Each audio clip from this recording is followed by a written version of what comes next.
सबसे बड़ी खबर जो अभी आ रही है, टाइम्स ऑफ इजराइल में यह खबर छपी है, बाकी जगहों पर भी आनी शुरू हो गई है कि ट्रंप अब कह रहे हैं कि इजराइल के साथ मिलकर हम डिसीजन लेंगे, नेतन्याहू के साथ मिलकर हम डिसीजन लेंगे कि जंग कब खत्म करनी है।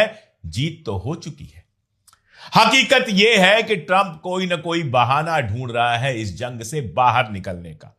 हर तरह से नुकसान हुआ है। 30 साल से जो पूरा का पूरा इंफ्रास्ट्रक्चर बनाया गया था, सिक्योरिटी के सारे तमाशे किए गए थे अरब मुल्कों के अंदर, सिर्फ और सिर्फ इजराइल को बचाने के लिए, इसके अलावा कोई वजह नहीं थी। सिर्फ इजराइल को बचाने के लिए Saudi Arabia, Jordan, Qatar, Bahrain, UAE, इन सारी जगहों पर जो पूरा तमाशा किया गया था, ट्रिलियंस ऑफ डॉलर लगाकर जो कुछ खड़ा किया गया था, ईरान ने हफ्ते भर की लड़ाई में वो सब जमींदोज कर दिया है, वो सब तहस नहस बर्बाद कर दिया है। रोज बिलियंस में खर्च हो रहा है अमेरिका का। सैनिक लगातार मारे जा रहे हैं। ट्रंप अभी तक कह रहा है 6 लोग मारे गए हैं, लेकिन हकीकत यह है कि जर्मनी में जो अमेरिकन हॉस्पिटल है, जहां अमेरिका के सैनिकों का इलाज होता है, वो पूरा का पूरा भरा हुआ है। वहां से लगातार वीडियोस आ रहे हैं जिसमें लोग कह रहे हैं कि यहां पर लगातार घायल अमेरिकी सैनिक आ रहे हैं। ईरान ने दावा किया है कि 250 से ज्यादा अमेरिकी सैनिक मारे गए हैं। और सिर्फ इतना नहीं है, ईरान अब दावा कर रहा है कि अमेरिका के कई सारे सैनिक हमारे कब्जे में हैं। मैं जब गया था ईरान कल्चरल हाउस में, जो खामनेई साहब के यहां प्रतिनिधि हैं, उनसे मिलने के लिए, तो उन्होंने मुझसे कहा कि मेरे पास इस बात की खबर है कि अमेरिका लगातार यह मैसेज भेज रहा है कि सीज फायर कर लिया जाए। और अरागची साहब ने बिल्कुल क्लियर कर दिया कि हम कोई सीज फायर नहीं करने वाले हैं, कोई निगोशिएशन हम नहीं करने वाले हैं। 2 बार हमने इनसे बातचीत की, 2 बार हम निगोशिएशन टेबल पर बैठे थे, लेकिन इन्होंने निगोशिएशन टेबल को बम से उड़ा दिया। दोनों बार जंग शुरू कर दी। 12 रोजा जंग के दौरान हम जीत रहे थे, लेकिन हमने सीज फायर किया सिर्फ इसलिए क्योंकि हम जंग नहीं चाहते थे।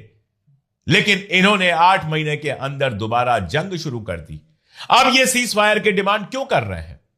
सिर्फ इसलिए कि इनके पास हथियार नहीं बचे हैं, सिर्फ इसलिए कि अमेरिका और इजराइल में लोग सड़कों पर उतर रहे हैं इस जंग की मुखालफत करने के लिए, सिर्फ इसलिए कि इस जंग में अमेरिका और इजराइल की बुरी तरह से हार हो रही है।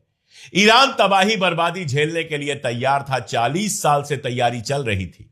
इसीलिए ईरान में इतनी तबाही बर्बादी के बावजूद अफरा तफरी का माहौल नहीं है, लेकिन इजराइल की हालत यह है कि अफरा तफरी जैसा माहौल हो गया है। खबर यह आ रही है कि जो सीसीटीवी कैमरे लगे हुए हैं सड़कों पर, उनको हटाया जा रहा है, क्योंकि ईरान के जो हैकर्स हैं उन्होंने सीसीटीवी हैक कर ली है और उससे वो दिखा सकते हैं कि वहां कितनी तबाही बर्बादी हो रही है। तबाही बर्बादी को छुपाने के लिए सेंसरशिप है। कहा गया कि जो वीडियो बना के डालेगा उसको 1 साल जेल में जाना पड़ेगा। इसके बावजूद लोग वीडियोस डाल रहे हैं और लगातार तबाही और बर्बादी के वीडियोस आ रहे हैं इजराइल से। उधर सुबह मैंने डिटेल में आपको बताया था कि हिजबुल्लाह ने नार्थन फ्रंट पे इनकी हालत खराब की हुई है। बेका वैली में इनका जहाज गिरा दिया, कई सारे इनके टैंक तोड़ दिए, कई सारे सैनिक इनके मार डाले। जिस हिजबुल्लाह को मान लिया गया था कि वो खत्म हो गया है, उसने नार्दर्न फ्रंट पे इनकी हालत खराब करके रख दी है।